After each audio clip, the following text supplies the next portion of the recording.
லூயா, இந்த நாளுக்கான கர்த்தருடைய வார்த்தை, உன்னை அதிசயங்களை காண பண்ணுவேன். மீகா 7:15. ஆம் தேவனுடைய பிள்ளைகளே, மீகா ஒரு சிறிய தீர்க்கதரிசி.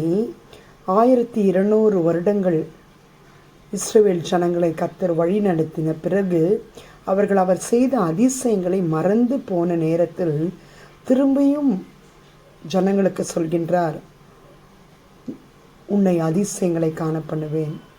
நாம் கூட நம்முடைய வாழ்க்கையில் கர்த்தர் செய்த அதிசயங்களை மறந்து போயிருக்கலாம், அல்லது இவ்வளோ காரியங்கள்லாம் பெரிய காரியங்களை கர்த்தர் உங்களுடைய வாழ்க்கையில் செய்திருக்கிறார். ஆனால் இன்னைக்கு இருக்கின்ற சின்ன பிரச்சனைகளை யோசித்து கலங்கி கொண்டிருக்கிறீங்களா?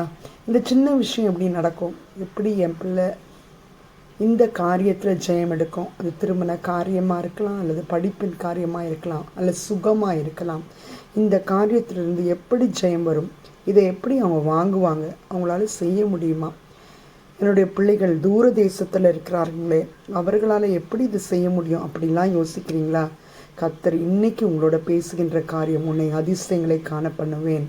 விசுவாசித்து அதிசயத்தை பெற்றுக்கொள்ள இந்த நாளில் கர்த்தர் கிருபை செய்வாராக. ஆமென். ஹல்லேலூயா. God bless you all.